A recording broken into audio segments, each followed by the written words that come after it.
We are back talking about our 5 songs that got us to be the fans. We covered the Beatles, and now we're going to cover the Who on this show. And this time, I'm actually going to start. Wait. Who's first? Yeah. Wait. What, Garrett? The Who? Yeah. No. Oh, okay. Yeah. Yes. No. Not the band. Yeah. Who's on second? Okay. Yeah. The Yes album. There we go. No. Who? Yeah. Who? Like Doctor Who. Okay. Not like joke has never been said before. Yeah. It was actually a skit. You're so original, you guys. No, that's an old skit on the Dead Ringers. Okay, so since Garrett, since you're in a cheerful mood, why don't you start this time? You have to start now. Who? Me? Yeah. Yes, you. So who's on All right, first? Well, first song I had was the first song by The Who I ever heard. I remember this very distinctly. Again, it was from my brother's 5th grade program of Destination Rock and Roll. And they introduced an entire section, like halfway through the British Invasion segment, with Pinball Wizard, which they said they did a little narration on the front of it that said that Tommy was their blend of theater and rock, and I was like, I like both of those things. Tommy's a blend of theater and rock? Always has been. Yeah, that's a compliment, Tommy. Yeah. And then that's an old joke. And I was like, wait a minute, Tommy. This song is about pinball. I love pinball. I played it on the desktop, you know, the 3D pinball. The computer game. All the time. That was my crack when I was little. And I love pinball, and I like theater, and I like rock, and this song is amazing. Mm-hmm. And then we listened to the edited version of that for the program. That was good and all. And then we found Hooligans, which is a compilation album from the early 80s that did The Who from, like, Can't Explain all the way to the Who Are You album. And Pinball Wizard was on it in its entirety in the 3 minutes instead of the 45-second bit we get in the program. And I listened to this, and I actually get to hear the awesome acoustic guitar strumming at the beginning, and I'm like, oh my gosh! It's so good. I still love it today. That's a really nice choice. Like I said, I grew because I like video games and I like music. Hey, there you go. Yeah, I grew to like that song because of Elton John's cover, and then I sadly went to the original after that. But that's just me being selfish. Becca, you want to go next? Okay. So if we're going by the first Who song we ever actively heard, and we're like, oh, this is really cool. I will start by saying I grew up in a less than Who friendly household. My dad likes them, but my mom does not, and therefore they'd come on the radio. What's wrong with your mom? What? What's wrong with your mom? Nothing. She's a lovely lady. I'm just pitching like West Side Story, where it's like you can't associate yourself with those people. Stick with your own kind. A Romeo and Juliet or something. Very much, yes. So it was basically like they'd come on the radio and be like, "No, it sucks, change it." But then eventually, I'm just hanging around with some people, and I hear Baba O'Reilly, and I go, "This is cool. Yeah. I like this. This is a good song." And that was my first time actively hearing The Who and acknowledging that they were a thing. So that's obviously, you got to take the first step. It's a process of steps, and that was the first one. There you go. Nice. For me, I'm actually going to go with the first time I ever even heard of The Who was, I remember it was 2004. My dad took me, again, my dad's, my hero for music. He took me to see a Beatles tribute band called Me and My Monkey, and yeah, original name. And I remember it was hosted by a radio station, which I still listen to. And in between their sets of songs, they'd have like shouting questions. Like they'd ask the question, and whoever shouted the loudest or the first, they would come up to the front and they would get a prize. And I remember the question I answered was, what was the year the Beatles broke up? And I'm like 1970. And That's not true. They broke up in '69. yeah, but I don't think they're being that technical about it. But Yeah, fine, I went to go get my prize. It's not a quiz show if you're not technical. I went to go get my prize, and I remember it was a 3 CD set called The British Invasion from '63 to '67. It had like almost 1 or 2 songs represented from every British Invasion band from that time. Well, except the Beatles, because their stuff you can't license. Yeah. But You're right. Yeah. on disc. I've seen that set before. Yeah, I still have it to this day. I think it's a great set. And the first, there were 3 Who songs on it, and the first one was I Can't Explain. And I heard it, and I just thought to myself, this sounds outrageous. This sounds like a song that could come out right now for us elementary school kids, and we would love it. Oh yeah, totally. And because I loved the guitar part, I liked the harmonies, even though I found out it wasn't really the Who, but that's beside the point. And Yeah, that's a little thing. yeah, and I just played it over and over. I sang it. It was, no pun intended. I can't explain why I liked it because because I wasn't supposed to get it. Can't explain. I think it's love. In elementary school, who knows love? I just liked the way the song bounced, and to this day, I still credit it as the song that got me to be the Who fan, the very first one. So I have to put I Can't Explain at the top of my list. Yeah. Nice. Yeah, I think. I also have Can't Explain on my list. It's like the second one down. Next. Yeah. Well, we all do because it's the first song they ever put out. It's the one everyone really starts with. Well, the first one they put out as the Who. I mean, let's not be too technical about it. Well, it's the one. It's the one that everyone knows they went out first. Right. It's the one that I grew up with And that it's one. It's still one that they'll play today, and it's still solid because it's got that memorable guitar part at the beginning, and it's got a very simple, accessible vocal that everyone can relate to. Is the thing about it that even though this was, Pete Townshend's first songwriting outing he was 19. He was a year younger than I am. Oh, jeez, what have I done with my life? I think about that all the time. I think, okay, I've got 2 still- years yet. I got 2 years left to do a thing before I'm a failure. And you have to and you have to write a great song that's going to go all the way to the top of the charts, and you got to do it in 2 years. Yes. But yeah, he was still able, at the tender age of 19, to make a song for an audience, and that, my friends, is talent right there. Mm-hmm. If you can do that and find that you have an audience that you can write for, then, like Pete Townsend, you got it made for the rest of your life. Right. More power to you. I gotta say, even though Pete has knocked that song a bunch of times because he claims he's written better ones. He could easily just dump that song in the live show, but the fact that he still does it and kicks butt on it, I'm so happy about that. Oh yeah. Yeah, I mean, you think about it. He's dismissed so many songs over the years. He could easily just drop them, but He's dismissed Pinball Wizard even because, yeah, little known fact, he wrote that in about 20 minutes right. and recorded it really fast as Yeah. just a commercial number so he could get a good review from a guy he knew. Yeah. Known. Yeah, the guy. Well, wasn't the guy like he heard it's like it's okay, and then he put Pinball was like I love it. Yeah, they were playing Tommy to him, and he said, "Yeah, I think it's kind of pretentious, guys. I'm sorry." And then they said, "Well, we know he's a freak about pinball, so we'll stick Pinball Wizard in here, and make a couple of references in a couple of other songs." And bada bing, bada boom, it became the almost number one single that the Who ever made. It's one of the best-selling songs ever. Mm-hmm. I agree. Avery, do you have something to say about one of your favorite Who songs? Is that a segue? Yeah, a very bad segue. We're just the king of terrible segues today, Tom. Oh, yeah. Okay. For my number one, I first got into Who because Tommy gave me a copy of the British Invasion album. Mhm. There was like a big set. Yeah. And the first one I heard was My Generation, but I didn't care for that. So, Whoa, what? You didn't care for it at the time. I kind Okay, of still at the time, don't, okay. honestly. Okay. Well, which song? Well, besides that, what do you have? I Can See for Miles. I don't know why, but that's the one that I attached to onto. I Can See from Miles. Definitely. I just remember listening to that. Yeah. And this is about getting into the Who.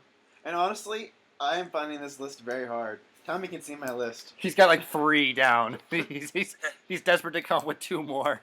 Yes. Well, why don't we go to, because Garrett, you just said you're number 2, right? Yeah. Yeah. So why don't we go to Becca with her number 2 song? Well, my number 2 is I Can't Explain.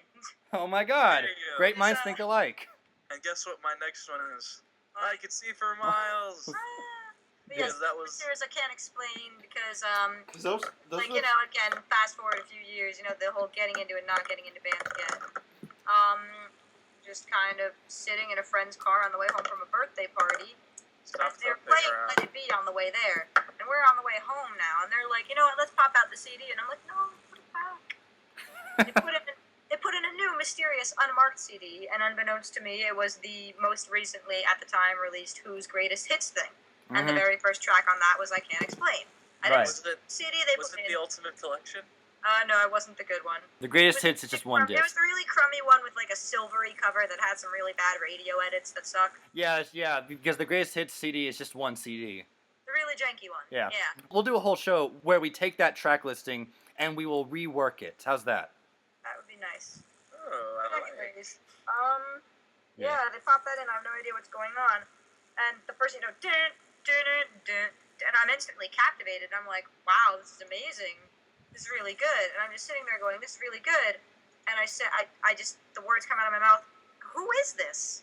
And every single person in the car turns around and looks at me, mouths agape, like I'm some sort of moron for not knowing who this is. So And then they all say yes. Thinking fast, I'm like, the Kinks?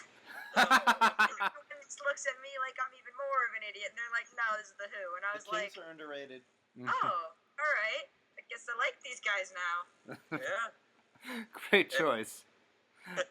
Garrett, since you mentioned, you said Yeah, you're my next one is I Can See for Miles because that was the second track on Hooligans.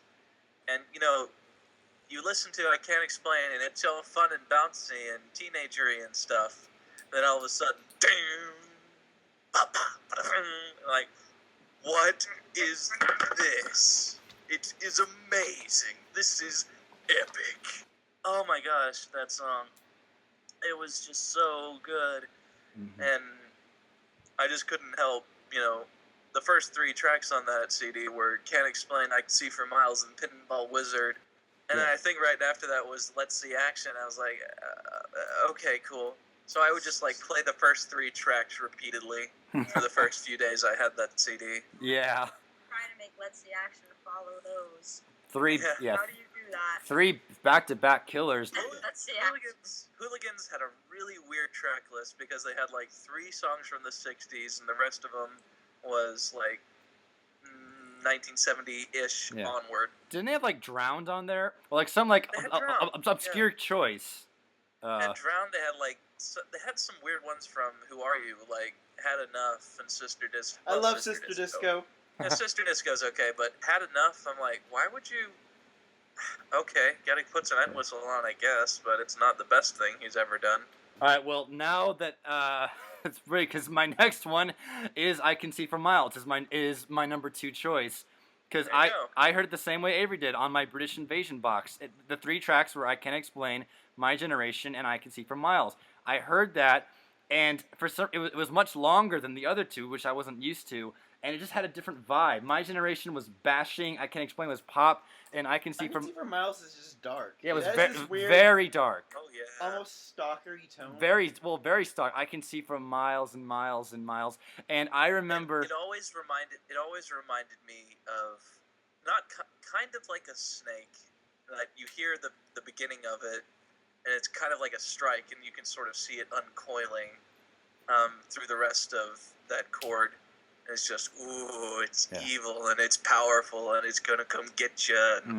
That's a good point. And I have distinct memories of being on this bus after school when my middle school basketball team would go to other schools. I mean, I wasn't actually on the team. I was actually the team manager. But I remember playing that song because I thought it was so up and it was so, getting ready to kick ass that I'd play that going to basketball games. Even though I wasn't playing, I thought by me being energetic, it would get the other guys to be energetic too.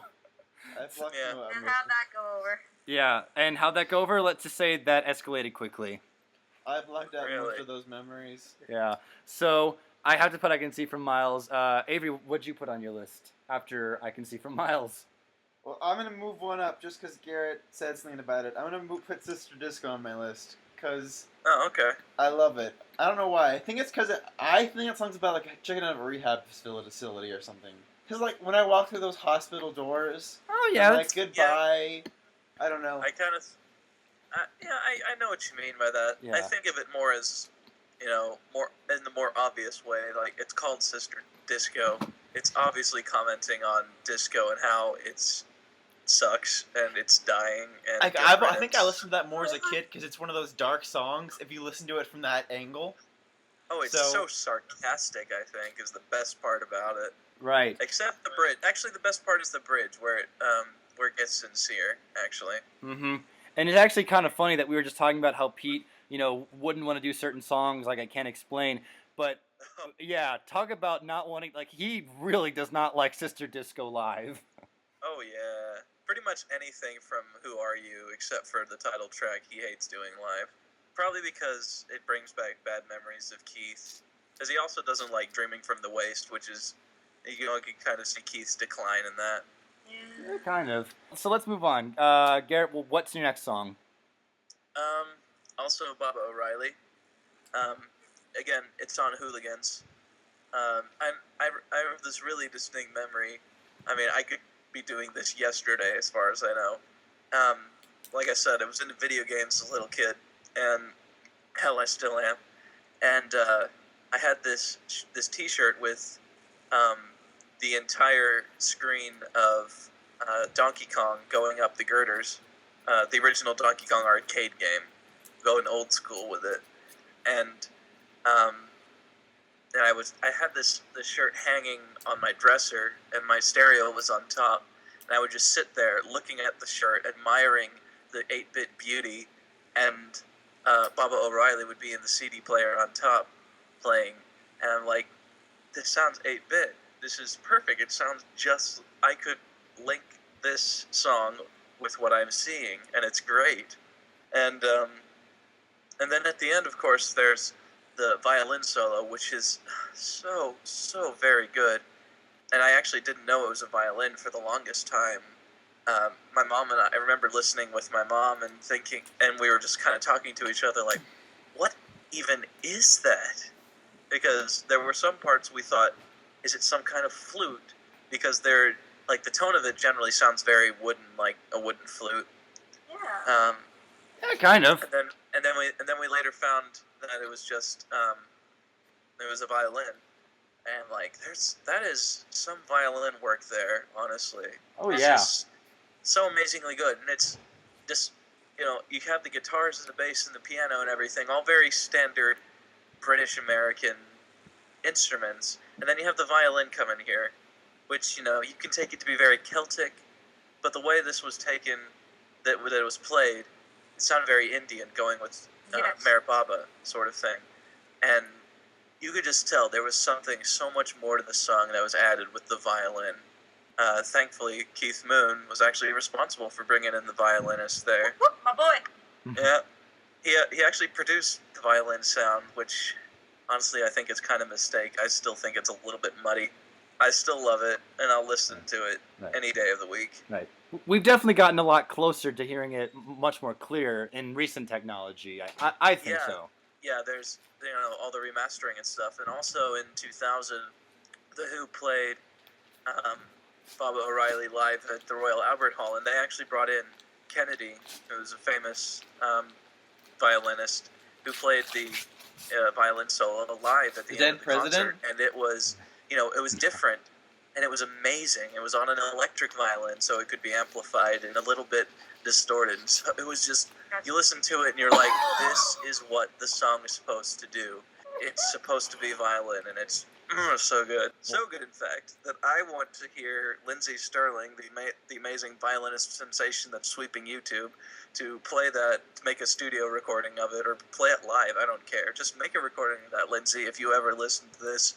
By the way, would you please marry me? Okay, I'm I was about to say, isn't that the really pretty one? I've heard the name before. Well, yeah.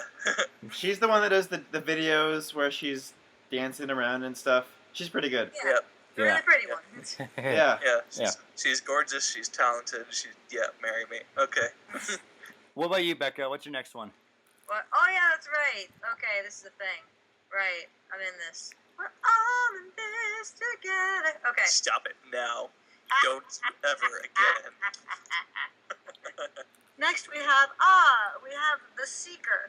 My journey into The Who was very much my journey into, what I want to be as a person and as a musician and whatever.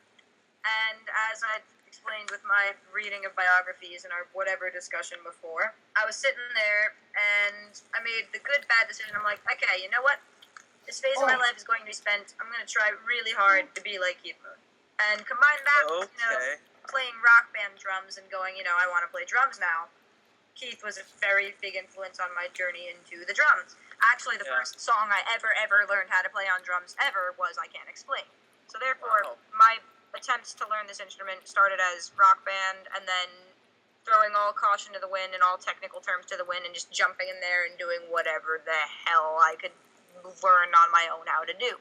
And The Seeker was one of the first songs, one of the earlier songs I learned how to play, and it's to this day I can still just jam out on that song. I feel really confident in playing that song and everything. Yeah, great choice. It's a great fun song to drum along to, and I want to start playing again. And if it weren't 11 p.m. my time, I would hang up this and go do that. Yeah, I totally know what you mean by Keith there, because The Who being one of the first bands I ever really heard, that really skewed my sense of what a drummer's role was in a band, because you look at Keith Moon, he's kind of more like a keyboard player, because he doesn't keep the beat, he just adds flourish to the sound, and it's just so good. Just the way that he would fill out the sound and complement everyone else, including the vocals even. How you do that is kind of beyond my grasp, but I get the idea that you want to listen to him on several tracks. If you listen repeats, then you might want to focus in on the guitar on this song or the bass on this song, but there are definitely times where just let me listen to the drums on this, and that would happen over and over and over. And so he just really impressed on me the fact that a good drummer should really press that he's the most important thing in the song, even though he kind of isn't, if you know what I'm going with here. Mm-hmm. He is, though. Definitely. Yeah, he needs to have something new going on at all times.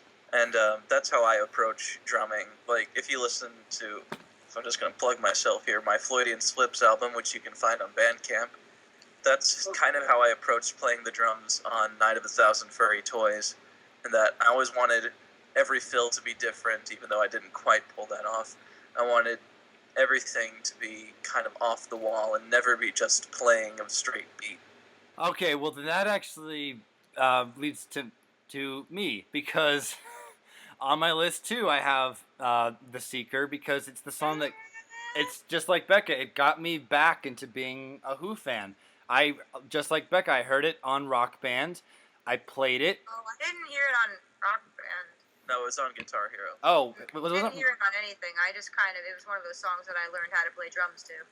Was it on Guitar? Yeah, it was on Guitar Hero. That's right. I had no idea it was on Guitar Hero. I heard it on Rock Hero. I know it was on Guitar Hero on the because game I played it against my debate teacher in high school, and he whooped my ass before the first chords were even done.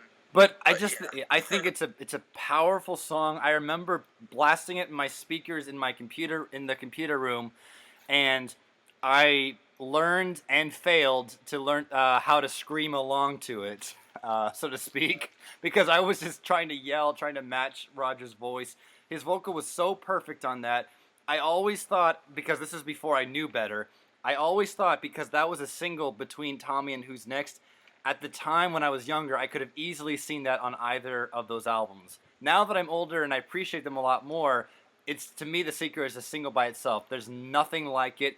It's very simple, but I'm gonna let that go because I love the simplicity of it. Except, like you said, Keith's drumming on it is so dead on, and The Seeker is one of my absolute favorite Who songs, and it's got me back into being a Who fan. Just, whew, sorry, I have to calm down right now about that.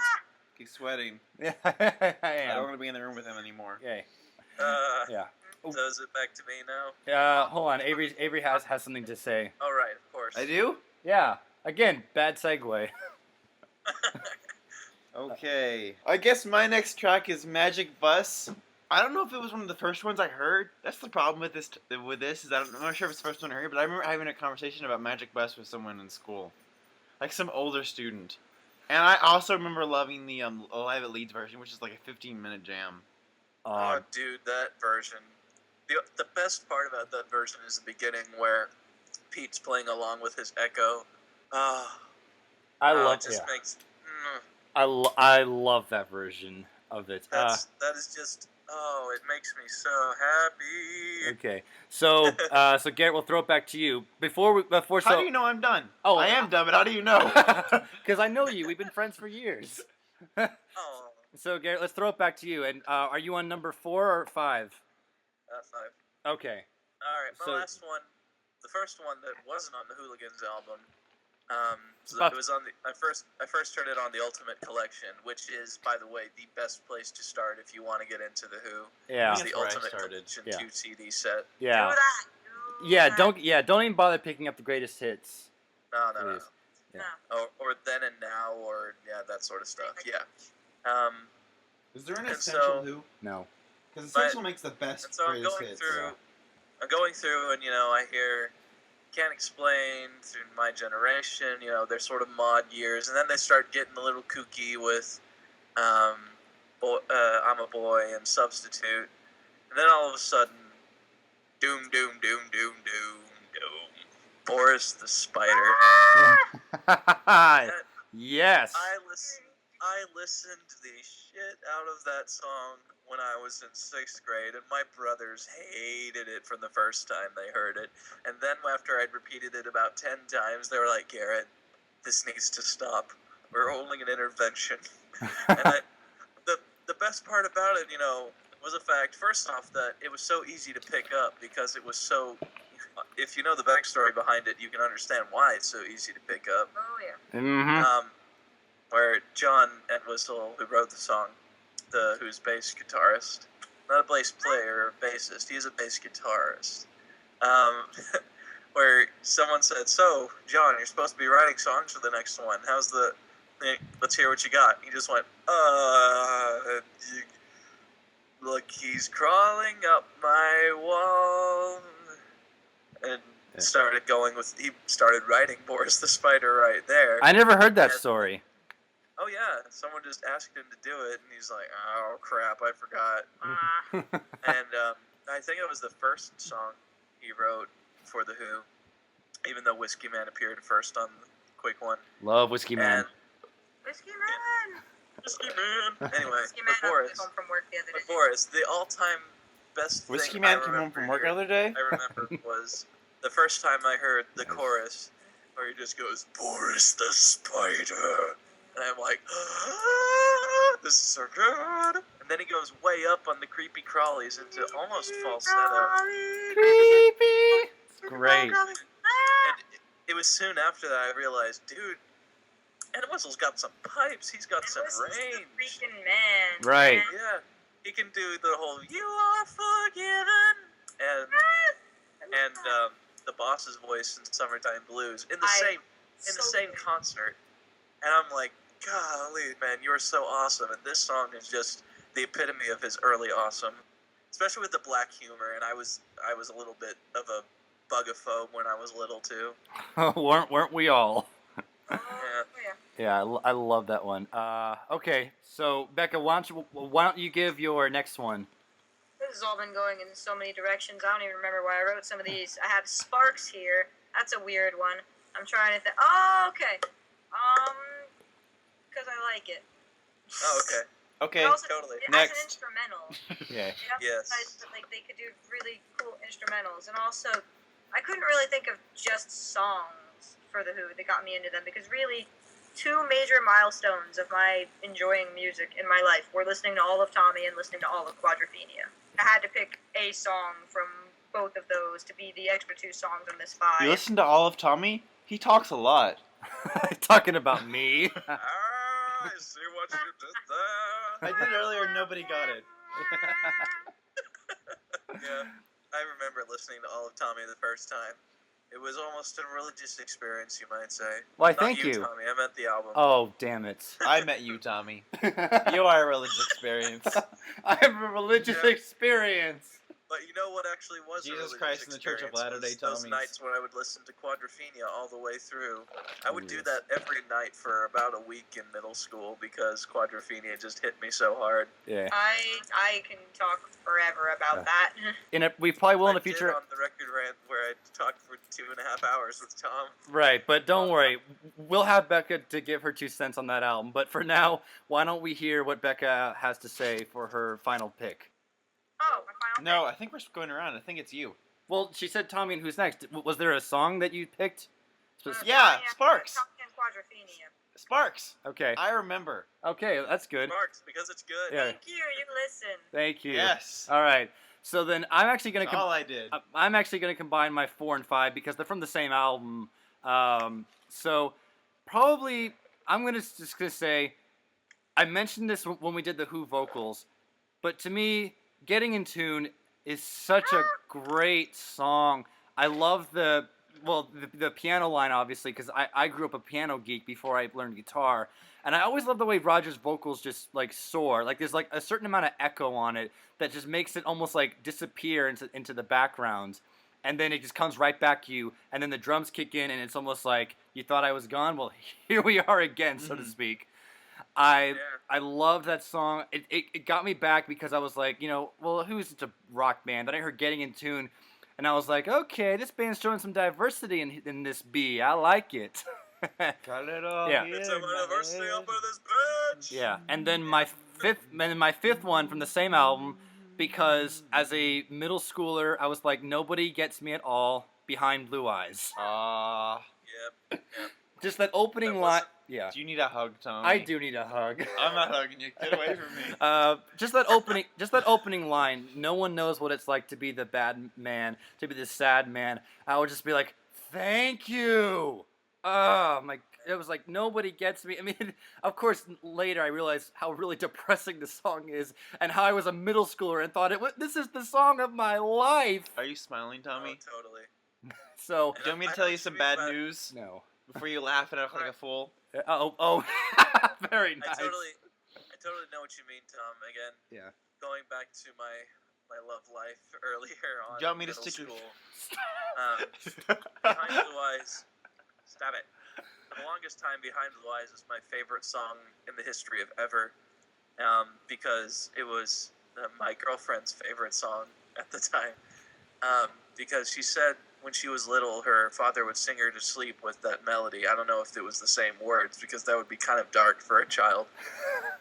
Dad singing that to her child. No one's gonna love. your finger down Yeah, my it was- throat.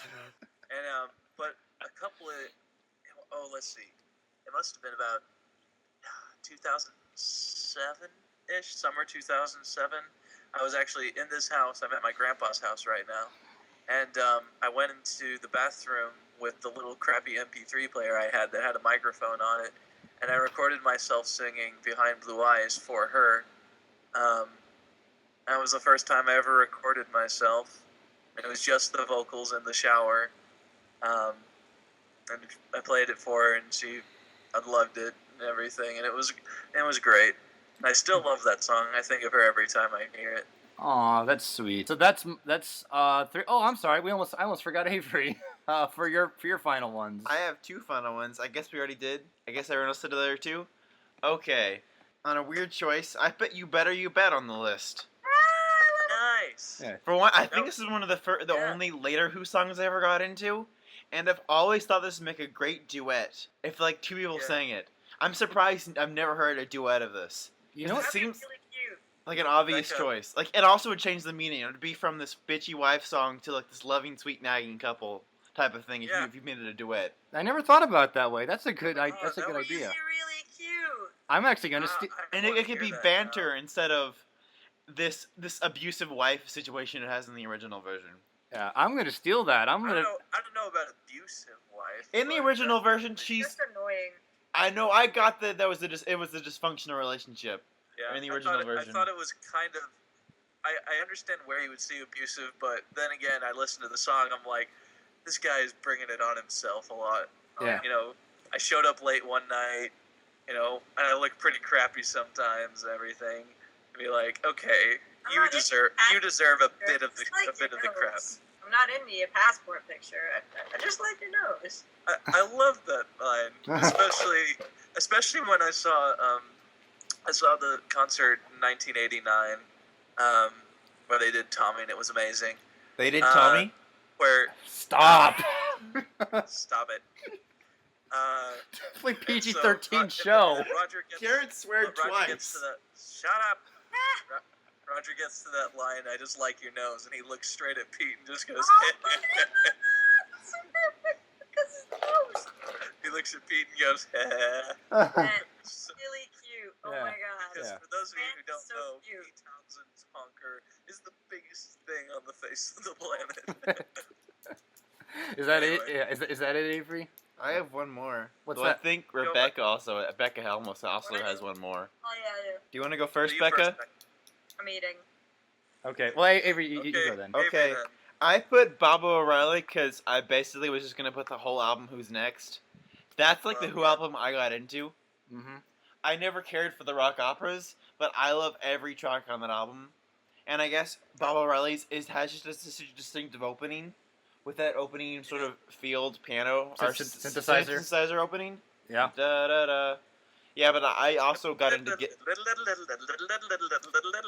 So I just put that to represent that whole album, I guess, because I would have put every track on Who's Next. I love Bargain. I love Getting in Tune. I love Blue Eyes. I love Won't Get Fooled Again. My wife. My Wife.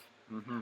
That's My yeah. wife. Bargain might be the sweetest sort of example of the love song where it's the very specific type of like, I'll do anything for you, with the line, I'll Yeah. stand naked, cold, and stabbed. I call that a bargain, the best I ever had. Oh, I love that line. Yeah. That's why I put that on my Who's vocals because Roger just put it forth, man. That's the type yeah. of song where it is that, like, you know, Grenade's that too, where I'd catch a grenade for you, I'd do anything for you, but that's like the best version of that type of song I've ever heard. I'd stand naked, cold, Yeah. and stabbed. I'd call that a Because- bargain, the best I've ever had. Because not only does it say, "Hey, you're the most important thing in my life, and don't you forget it," it also says it's badass. Like it's that not. It's so humble about it. It's not even don't you forget Yeah. it. It's a bargain. Don't even worry about it. I'll stand naked, cold, and stabbed for you. It's a bargain. It's so humble about it. yeah. Just the fact that everything could be going to crap for me, but as long as you're in my life, and as Mhm. long as I could give anything up for you, I totally will, and it's gonna be awesome just because I'll be with you. Mm. And it's just, oh yeah.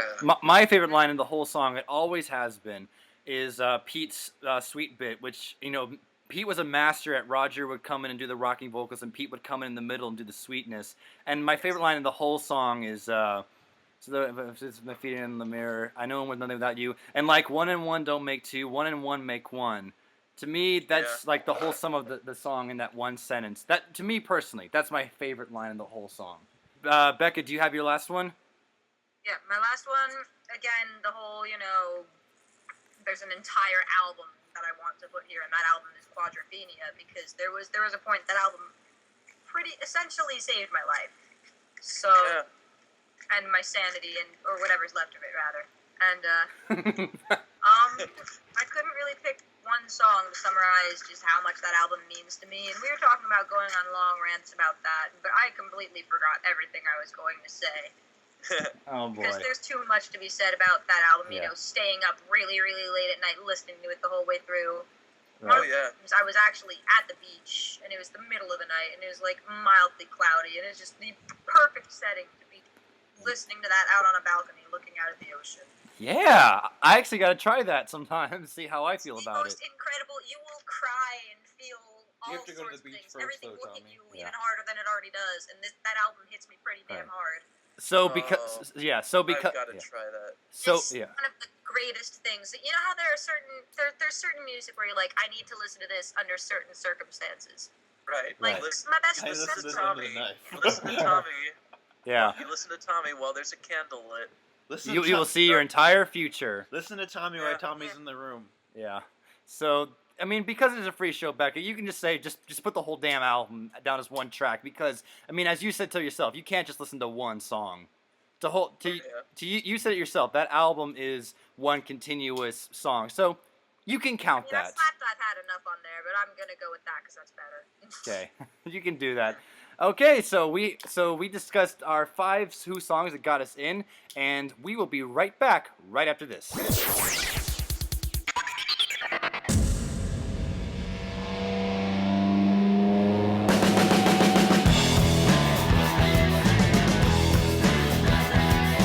And that concludes part 2 of our special 3-part premiere episode of Triple Threat. I'm Tom Aruzia, and thanks for listening to me, Avery Spencer, Becca Cristino, and Garrett Hicks as we discuss the 5 Who songs that got us to be fans. And we'd like to know how you became a fan too. As always, you can leave comments on our page and message us, and be sure to check out part 3, available next week. And thanks again for listening to Triple Threat.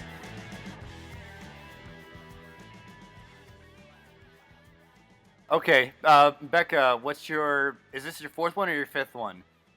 I believe this is my 4th one. I don't even know what's happening anymore. We're on 4 because we have one more to go. Yeah. I'm keeping this show together. I'm just Thanks, kidding. I'm Avery. derailing this. Yeah. Why doesn't he just become a host, Tom? Because that means we'd have to organize a lot more. That's why. Oh gosh. Yeah. Anyway. Yeah. Does he have something to say? He's ignoring us. Hawk, don't eat that! Question mark. I got it. No, he's gonna go in the trash can. All right, I'll throw it away. You keep, Sorry, we have problems over here. You keep talking. I'll throw it away. Hi, boy. You're telling us, am I right? Am I right? Am I right? Okay. Tommy's gone. So, I guess my next track is Magic Bus. Because, what? Good. Oh, because I don't know why. I guess I remember having a conversation with someone in high school about it. Hi, Tommy, you're back. Yes, and better than ever. Segue. I'm just kidding. You should join us more often, Avery. Becca seems to really like your company. Why did you... You're That incredible. sounds awkward. A, that sounds awkward. B, why'd you pass the water bottle to me when you... Like I was gonna drink after you. You want a drink? Not after you. I've seen you eat Put it in his popcorn mouth. Just put it from in his concerts. mouth. Becca, do you know this story? This happened to us twice. Once at a movie, once at the Eric Clapton concert. Tommy just grabs a random bucket of popcorn and starts eating out of it. No And one. And I go like, Tommy, for all you know, a homeless man pissed in there. And he's like, I don't care. I don't know why you're not sicker, Tommy. You should be dead. Keith Richards should be dead. Have you read his book? Well, snorting your father's ashes can be very healthy sometimes. Also read Eric Clapton's I book. can't wait to read his book. I bought his book on sale. I can't wait. Also read Eric Clapton's book. How is he not dead? Rehab? Pretty much. Rehab several times. Right. I love books about people who had interesting lives. Mm-hmm. Also, I heard Eric Clapton's book the weirdest way. I got an audio version, and all the tracks got mixed up. So it'd go from like birth to middle to death to middle bit back to birth to middle bit to his son dying to him Cream. getting married to his death, or not to his death, to something at the end, and then back to the beginning. It was the weirdest, most non-linear thing I ever heard. I think that there was a period of time in like the end of middle school and like. Wait a minute. Hold everything. I'm back. holding it. Oh. Go on. Oh, okay. I'm There's gonna drop like a something. period of time, like the end of middle school, early high school, where I would just like. I have this really good Keith Moon biography by I think it's by this guy called Tony Fletcher or something like that. It's the Moon. It's Moon. It's the one that's just black, white, and red on the cover. Really, really, really good book. I still have not read the entire thing because there was a stretch of a few years where I would literally just pick it up and just open to a random page and just read parts of it. Like I read that I read that book like the Bible, essentially. Well, see, that's Instead of reading it linearly, I would just open up to a page, read it, and go, okay, I'm gonna apply this to my life now. maybe you don't want to finish the book because they'll actually make you accept the fact that he's dead, Or you'll apply that to your life. and you apply Nah. that. Nah. Also, I don't make very good decisions. Therefore, Oh, hold on. Yeah. I gotta go grab something else. All right, that's okay. We'll keep holding on. I'm looking at the Who's catalog on my phone. Yeah, let's do the Desperately trying to find 2 other songs. Yeah, let's do the Who next. I'm excited for that one. Because Oh, I got nothing for Pink that Floyd. means Pink Floyd is last. Good. Yeah, Good. because all of yours are going to be Rick Wright. They're not. They're not. It's surprising because this Rick is stuff Wrights? that got us. This is stuff Yeah. that got us into them. Yeah, that's Not true. stuff Rick that Wright, was the just- keyboardist for Pink Floyd. Oh. Becca has a crush on him. He's dead. Oh. Yeah, I'm telling. I Yeah, heard the muttering, and all I heard was Becca has a crush on him. He's dead. Do That's you have ex- any idea how many applications this has in the classic rock universe? yes, that is it's exactly what I Becca has a muttered. crush on him. He is dead. Yeah. Open casket funerals are the worst. What? Open casket funerals are the worst. They really are. There's nothing more disturbing than seeing a lifeless body just lying there in the casket. Like- yeah. Yeah.